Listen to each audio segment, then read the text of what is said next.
अभेद्य रक्षित दुर्ग। बड़े बड़े राजा नरेश अपने रहने के लिए किले बनवाते हैं। उनकी मजबूती पर पूरा ध्यान देते हैं ताकि कोई शत्रु उन पर हमला न कर सके, और करे तो उस मजबूत किले की दीवारें उसे राजा तक न पहुंचने दें। जिसका किला जितना ही मजबूत होता है, वह अपने को उतना ही अजेय समझता है। अपनी रक्षा के निमित्त अन्य प्राणी भी निवास गृह बनाते हैं। बहुत से जीव भूमि में छेद करके बिल या गुफा बना लेते हैं और उसमें सुरक्षित रूप में निवास करते हैं। जब कोई विपरीत परिस्थिति सामने आती है तो दौड़कर उस गुफा में चले जाते हैं। मनुष्य अपने को ऋतुओं के प्रभाव से तथा चोर शत्रुओं के आक्रमण से बचने के लिए घर बार बनाकर रहता है, और रात्रि के समय जब भय की आशंका होती है, दरवाजे बंद करके सोता है। ऐसा ही एक घर या किला आत्मा के पास भी है। उसके ऊपर यदि बुरे विचारों, दुर्गुणों या रोग शोकों का आक्रमण हो तो इसमें छिपकर अपनी पूरी तरह रक्षा कर सकता है। यह पूर्णतः रक्षित और अभेद्य दुर्ग हमारा हृदय है।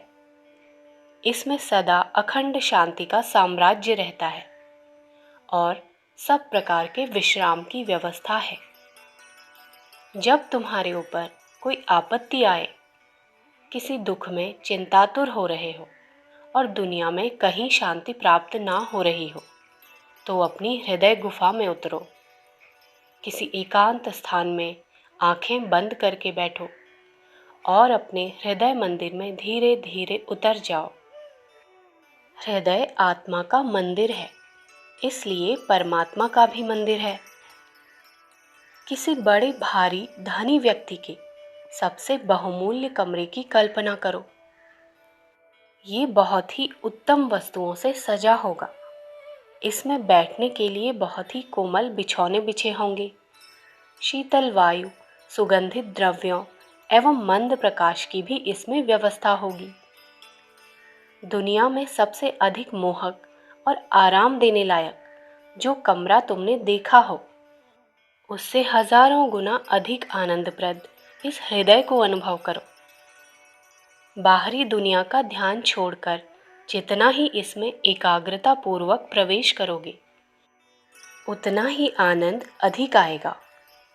हृदय आत्मा का पवित्र मंदिर होने के कारण इसके अंदर संसार का एक भी विकार किसी प्रकार प्रवेश नहीं कर सकता।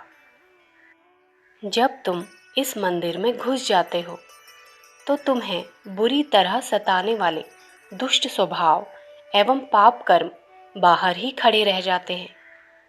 चाहे तुमने कितने ही बुरे कर्म क्यों न किए हों और अपनी कुत्सित आदतों के कारण कितने ही उद्विग्न क्यों न रहते हो, परंतु जैसे ही हृदय मंदिर के दरवाजे पर पैर रखते हो, वैसे ही वे सब दुष्ट निशाचर बाहर खड़े रह जाएंगे।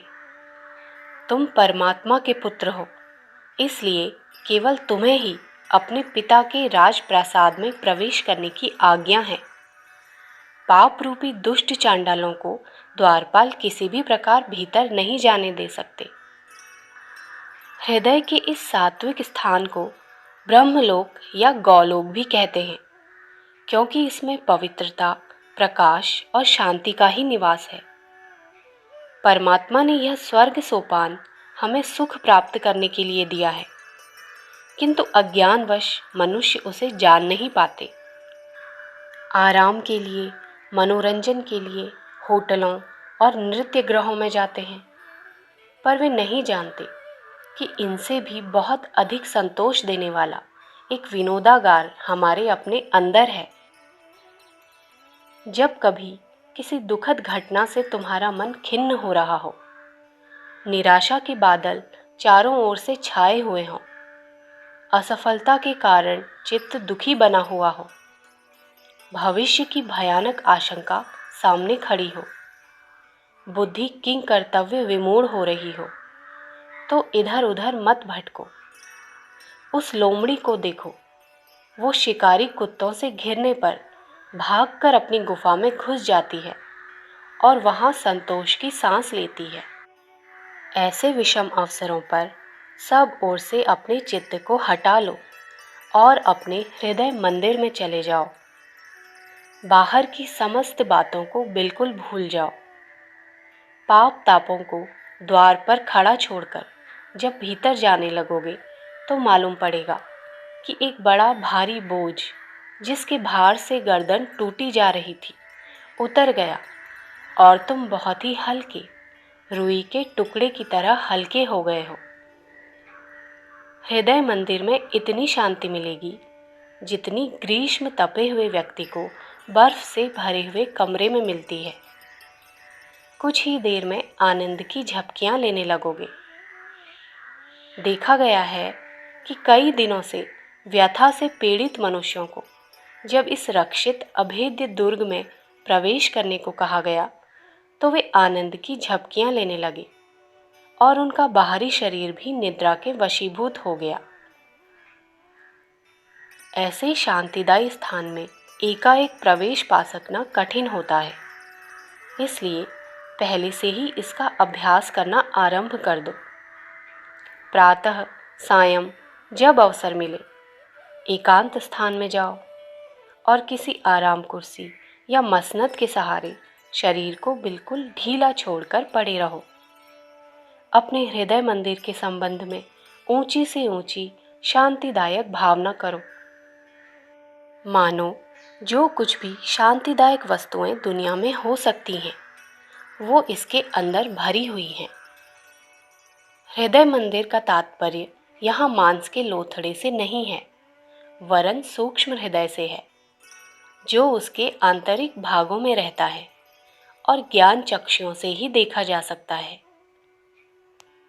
अब अपने को बिल्कुल अकेला अनुभव करते हुए, संसार को पूर्णतः भुलाते हुए धीरे धीरे नीचे उतरो और जैसे ही अंतर प्रदेश में गहरे घुसने लगो, वैसे ही अपने सब भले बुरे विचारों को बाहर छोड़ दो। मानो तुम बिल्कुल विचार रहित हो गए हो। आनंद के अतिरिक्त और किसी प्रकार का कोई संकल्प ही मत उठने दो। इस प्रकार तुम अपने अक्षय दुर्ग में बैठकर कुछ क्षण के लिए विषाक्त बंधनों से छुटकारा पा सकोगे और इन क्षणों में वृद्धि करते करते शाश्वत समाधि तक पहुंच सकोगे। अखंड ज्योति, मार्च सन 1941, पृष्ठ संख्या 4, 5।